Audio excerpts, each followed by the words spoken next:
I wonder what I can film while I wait for my new Smart Fox optic to arrive. Hey Siri, call the annoyingly fast guy. Calling the annoyingly fast guy iPhone. Hey man, any chance you could come over? Sure.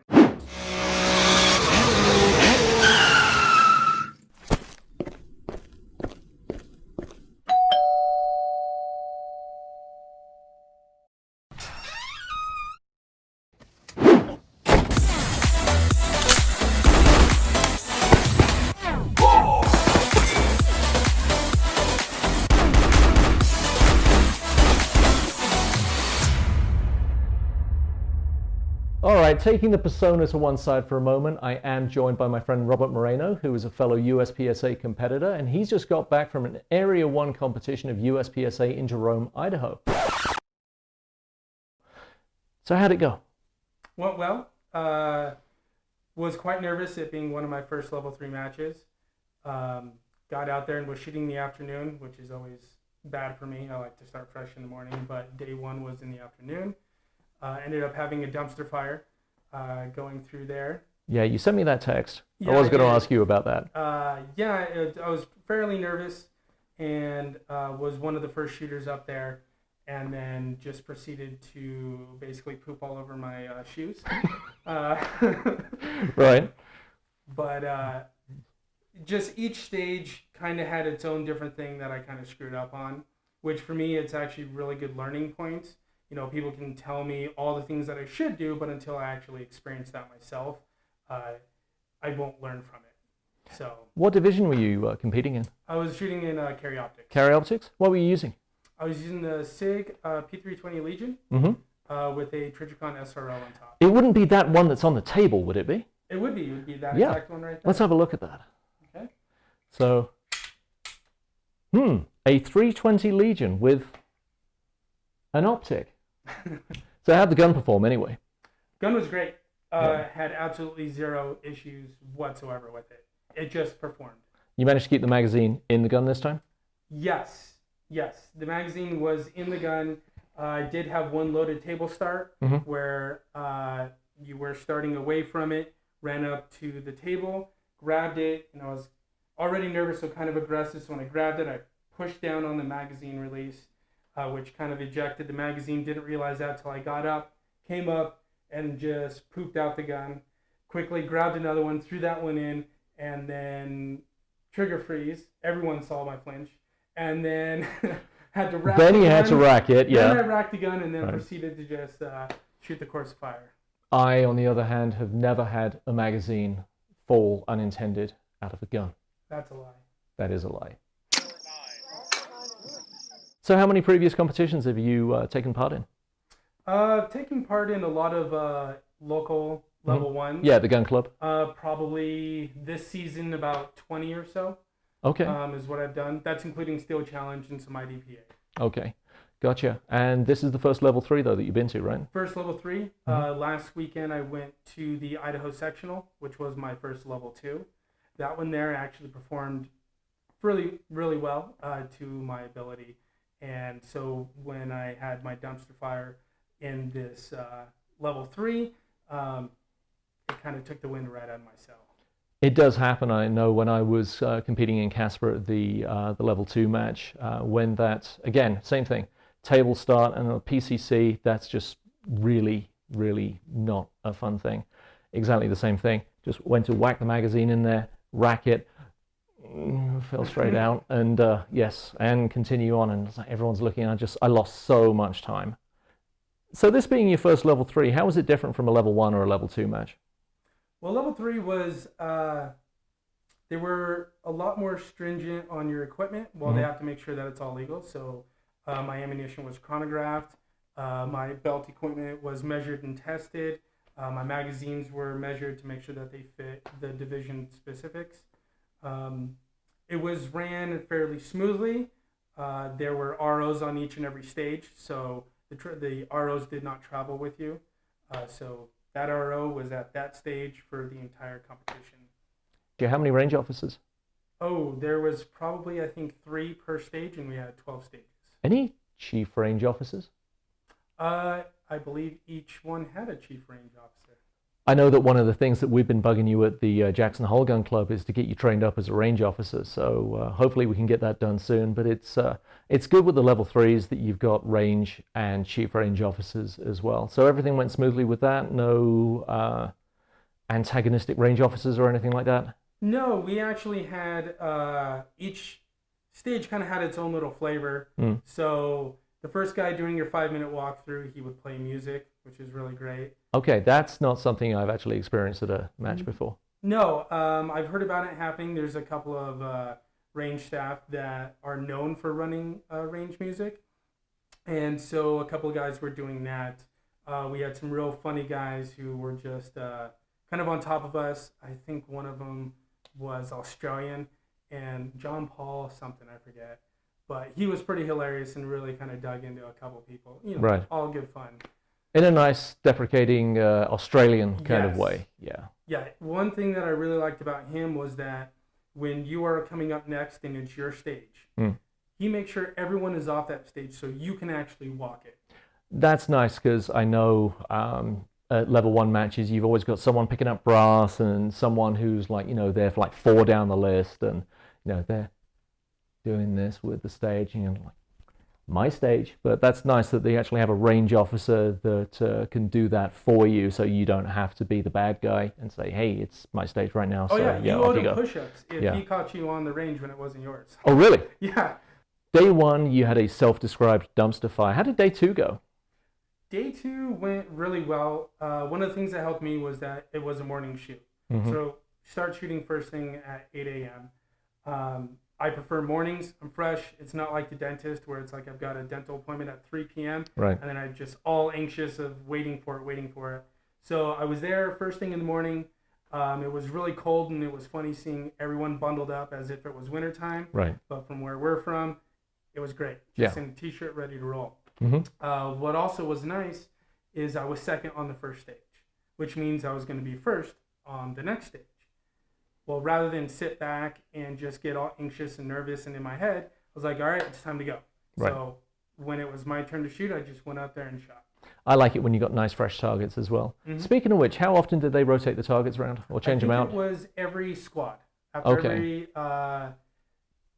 every half day, they would swap them out. Okay. How many people on a squad? There was 12 of us. Okay. How many stages? 12. Ouch. That's a lot of shooting. How many rounds was the course? 263.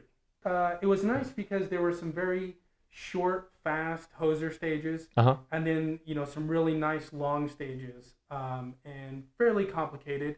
One of my stages, you had 2 shooting positions, and so you kind of have to run all the way left and all the way right, engaging these targets as you see them, and then you go up to the front target, or the front shooting area. Right. Once you go up to the front one, you missed the target like I did, you had to go back.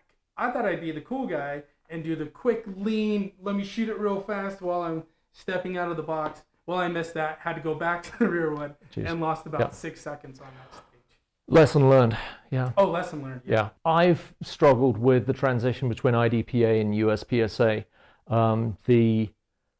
I know the rhythm of IDPA it's super easy. I mean, if you call your shot and you know that, okay, I probably missed that one. If you can make up that shot in less than a second, take the shot and save the points. USPSA is much more of a balancing act. I mean, you and I have been training with Scott Grauer, who is a USPSA master. And it's been getting that balance of, okay, went half a second slower, but was 2 points ahead, or 1 second slower is 4 points down, or whatever that was. Just trying to get that balancing point of getting the feel of how fast you can go and how many shots you can miss, and where that tipping point is it's still something that is eluding me. But I mean, how do you find that? Well, so especially for day 2, I'm a fairly accurate shooter, which means I'm pretty slow. So I noticed that when looking back at my stage times that, I cleared out a couple of stages, but also was about 6 seconds slower. So you really have to push that limit while keeping your second shot within the C zone at a minimum. Right. But really pushing it. I've noticed that some guys were had a couple of deltas and a couple of C's on some stages, but were really, really fast. So they ended up taking that stage. What I've found that I've been doing is I've been really, really concentrating on that A zone, must hit the A zone, especially with my PCC with that Swan Fox blade on it. I was really trying to nail that A zone, and I've got to learn that it's okay to be less than 100% accurate on that. If you've got, if you do have some C's, if you can go really fast, if you're aiming for the C zone and if you hit the A, it's a bonus. If you can go that fast, that's what the open guys are doing, and the major guys, they're just hosing that thing, going really fast. Shooting minor division, we don't have the luxury of doing that because you're 2 points down in a C instead of 1 point down in a C. But any mics? The dreaded mic? Mic is not your friend. That was part of my first day dumpster fire was 3 mics. Ouch. Luckily, no shoots. But my redemption for the second day was really accurate. No mics, no missed targets, nothing. So no major penalties on day 2. How'd you do on day 2, ranking-wise? Ranking-wise, I actually came in fairly high on a couple of stages. Once I got those first couple of runs in, I knew that the day was mine. So I had the confidence and was able to just kind of get in there and just do my job. There were some areas where I lost a few seconds because I was doubting my shots, but that's just me. It wasn't the full dumpster fire as the previous day was. So my thing as a PCC guy, and I noticed when I watched back my video from me competing in Casper with my PCC and the Swan Fox blade, I was bringing that gun up and I was just, maybe it was only a 1/10 or a 1/5 of a second, but it's, just get on target, check it, and double tap, double tap, double tap. Now I'm exaggerating that, but the difference between me and like the masters is they're just bringing it up and it's just ba-bap, ba-bap, ba-bap. I mean, the gun is hardly even pausing as they go past that target, and there's no hesitancy, and that's where I need to get better. I know that I'm good on my PCC reloads, but I've just got to eliminate that hesitancy. Now, that's my area for growth. Where do you see your area for growth and improvement being? Well, there were a couple of things that I took out of this. Just speaking of your transitioning, for me, it's I need to get better at calling my shots. I can get up, I can hit that target, but I lose time confirming my shot and then moving to the next one, confirming, moving to the next one. Well, if you've got 7 targets out there and you spend 0.5 of a second on that, well, then you have what would that be? 0.5 of a second? 5/10? 3.5 seconds. 5/10 of a second. That's half a second in the new So you math, spend isn't it? half a second. Yeah. We'll round that down. Right. So if you spend half a second confirming each shot at every target, Right. that adds up to a lot of seconds, which really brings you down. Where the top guys, they're shooting, moving, shooting, moving, shooting, moving. Yeah. No, because they're calling their shot, and as the way of the Enos says, don't pull the trigger until the gun's on target, and call the shot when the shot breaks, especially with a carry optic or a PCC. And if the dot's on the target when you pull the trigger, then you made the shot. It's not about, like with iron sights, it's like, oh, I think it was there, and then did I get it? And then move on. As you say, I mean, even if it's, and it probably felt like it was half a second per target, it's probably even less than that. It's probably a 1/10 of a second per target.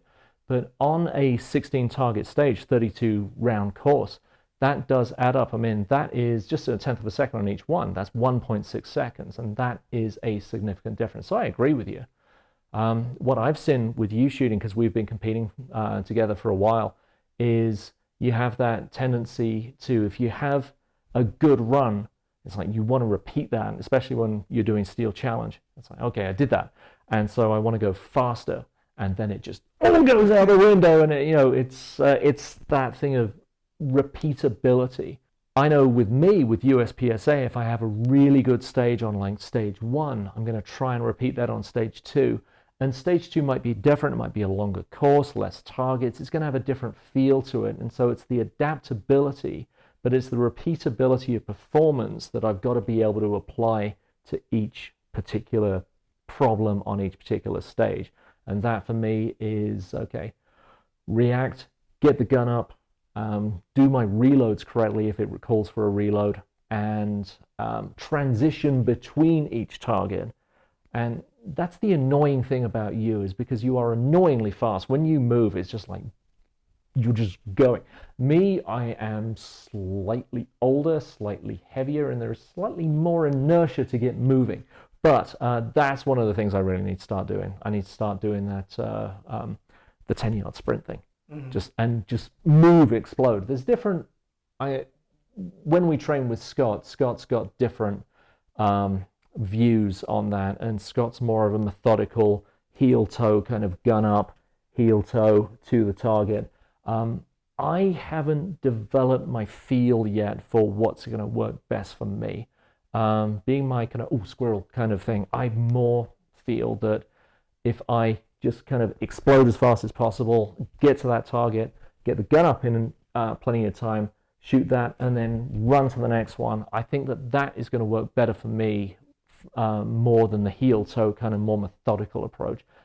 I don't know though. I need to work on that. Have you played with both? Have you kind of adapted yours since you've been training with Scott and I? Well, one thing with Scott is he helped me with gun manipulations when approaching a target or a position. That's something that I think is fairly universal, is having the gun up when you're getting into position. When you're about to see a target around a corner, be on the gun and right where it needs to be.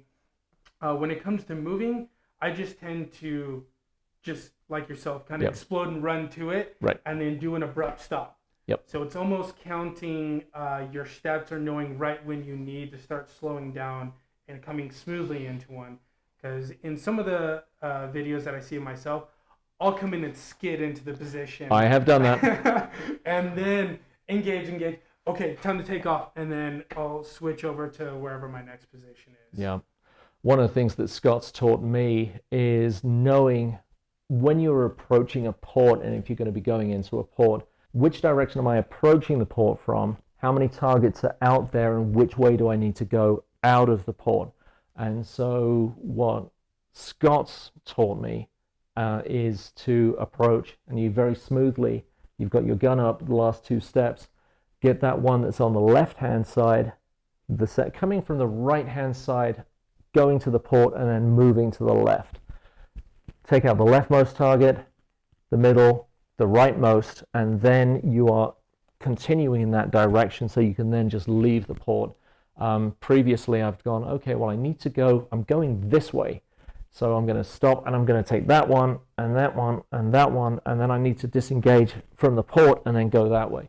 So it's these little things that if you can actually start shaving off 1/10 of a second here and there, once you've got the fundamentals down, it's like, okay, if you've got good trigger control, if you've got the ability to call your shots as you take them, and if you're reasonably fast getting from place to place, then all of these little techniques of being able to transition, which order you're going to take the targets in, that's where all that time is saved. Well, out of my last stage, I was able to work up enough courage to have someone take a film of me. So I only have footage of just my very last stage. Right. So with this one, I noticed as soon as I kind of came off, I took care of some targets over here, took some care of some targets over here, and I was moving while shooting 2 targets, a piece of steel, and it felt kind of good because it's like moving. So 2 shots, hit the steel, no problem, hit the other one. I transition over, I've got 2 barrels, take care of these 2 targets. Well, then right on the other side, I've got 2 and 1 a little further away. Normally, I think what would have been the best thing is to come out, hit that target, and then just sweep left. Mm-hmm. Well, I come out, I see the middle target, hit the middle target, go to the far one, come back over that middle one, and hit the one to the left of it. Just the extraneous movement, yeah. Wasted movement. So much wasted movement, where I should have either started on the far one, come in, or immediately hit that one on the far left and work my way over there. That's the thing, though, is you can have the best plan in the world, but once that buzzer just goes off in your ear, it's just like the Men in Black neuralizer, just, and then it's gone. I mean, that's my problem, is I can have the best intention in the world, is like exactly how I'm going to do that, and then unless I'm really, really thinking about it, a lot of the time it'll go. I mean, it's really embarrassing to say, but multiple times I've designed the stage and I've missed one of the targets, and not missed as in, oh, I shot at it and I missed. I've just forgotten that the target was there. So you've got you're down the points, you got 2 mics, you've got a failure to engage, you just throw the stage away. It just doesn't work. But that's my thing. I need to remember how many shots I've taken, and okay, where are the targets? Where am I going to engage them from? And what they call those memory stages, that you can take targets from multiple positions. The whole thing about, okay, which ones have I taken, and how do you differentiate? Well, it's easy, it's cardboard. Okay, well, shoot the cardboard one and then shoot the other cardboard one from over there. But for me, that I just got to develop that memory for knowing how to do memory stages. And how do you approach those? Well, that was also one of the things that I found that I really need to work on. Right. It's during your stage walkthrough and when you develop a plan. So walking through and knowing how you're going to engage a target, and also not changing that plan right before you're the shooter, which happened to me. Yeah, I've done that. I've had a plan, and also being a left-handed shooter, I find that I have an idea of how I'm going to approach something, and then I'll see a right-handed shooter do it, and I'm like, I didn't think of that. And then you go to do that, and it just doesn't work. The match that I had at Casper, the classifier was one that I actually set up locally and practiced it and came up with a very good plan on how I was going to do that. And then on match day, completely turned it around. And the result was it took me twice as long to complete that stage as it did in practice. So I think what we can say is develop a plan, stick to the plan, don't change it at the last minute. This is good advice. I just need to stick to it. So it being a level 3 match, was there anyone famous there? Yeah, there were, well, for me, famous. I listened to a couple of shooting podcasts, and luckily I was able to squad with Kenny Platt with the, what is it now, the Perfect Double podcast. He's a GM in production. He's also a GM in limited, but he's been shooting production, and he actually shoots the P320 Legion. Being able to talk to him and get some insights on just some upgrades and stuff that he's done and how he trains with it. Yeah. And to be able to see his stage plans and kind of how he goes through, which was very beneficial for me. Right. How did he do it that was different from how you were considering doing it? Well, he's also a production shooter, so he reloads a lot. Production meaning he's limited to 10 rounds. Yeah. And carry optic, you're running how many in that one? 23 and 24 with the Barney load. Right. The Barney load, that's a local term that we use. Your Barney bullet is you're allowed 1 bullet in your gun, so it's okay. Make ready, take your magazine out your back pocket, load it, take that one out, take a fresh 23, squeeze it in, so you're starting at 23 plus 1, right? Correct. When holstered, at ready condition. Okay, as opposed to production where they're starting with 11. Yeah. Okay, so he's probably reloading. He's probably doing like an array reloading on the move. Yeah. He was there with one of his friends who is a new production shooter as well. Yeah. So it was very interesting to hear him explain to him why he's doing what he's doing. And he also gives really good advice to other people who are running high cap because he did shoot limited for so long. Gotcha. Who else did you meet there? Kenny Terry was there. He's a GM in limited. He's also on another podcast that I listen to, which is the Paracast. He's a great shooter. He took 4th overall. 4th or 6th overall. Okay. On top of PC shooters, open shooters. He is just fast and really good. Mm-hmm. One thing that's always nice about him is the way he develops his stage plan. So he goes through, he does his walkthrough, and once he does his walkthrough about 5 times or as much time as he can, he'll walk away from a squad, close his eyes, and you'll see him walk through that array and hit each one. And he'll do that 10 times till he has that stage in his head, completely memorized. And then when the buzzer goes off, dude's just quick, just hammers down. Yeah, he knows what he's got to do, and he just goes and does it. Exactly. I've seen people do that. There's some people that come and compete at our events at Jackson Hole Gun Club. Joe Wrench is one of those, and I see him, and he's doing that thing. You can see him. Make ready. So he's checking everything, and I'm waiting to run him, and he's got his hand on his gun. Well, for Joe, it's on this side. And then he gets to his, I'm ready position.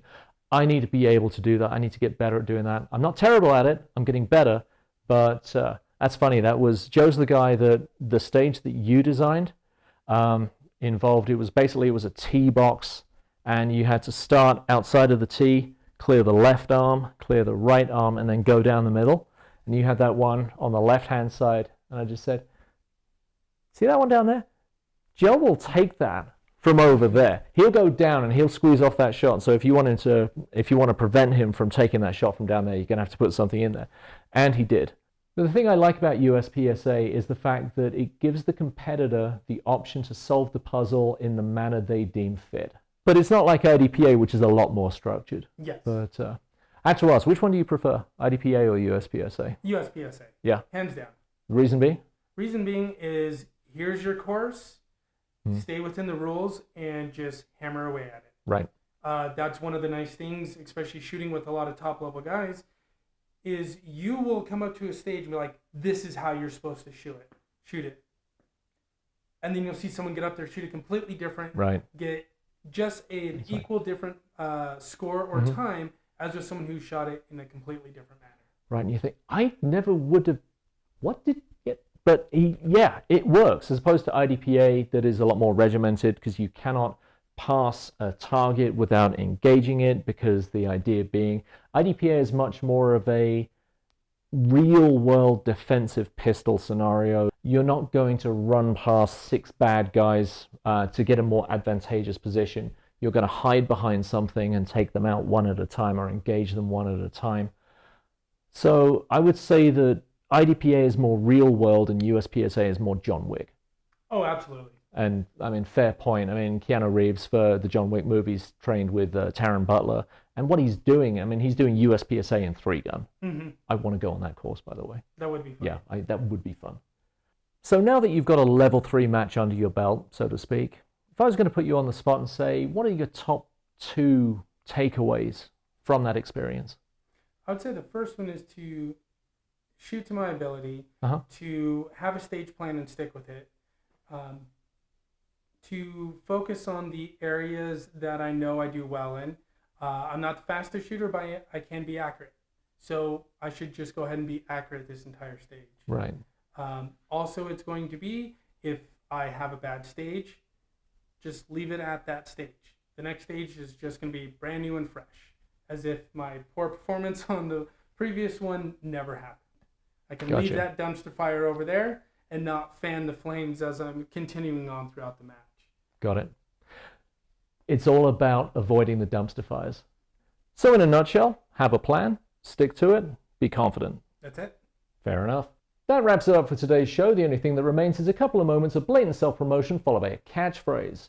If you've enjoyed the show, please do like, share, and subscribe. Leave some comments for me. Let me know what you'd like to see in the future episodes. And always remember, as a wise man once said, you can't miss fast enough to win. He's annoyingly fast, isn't he? Take care.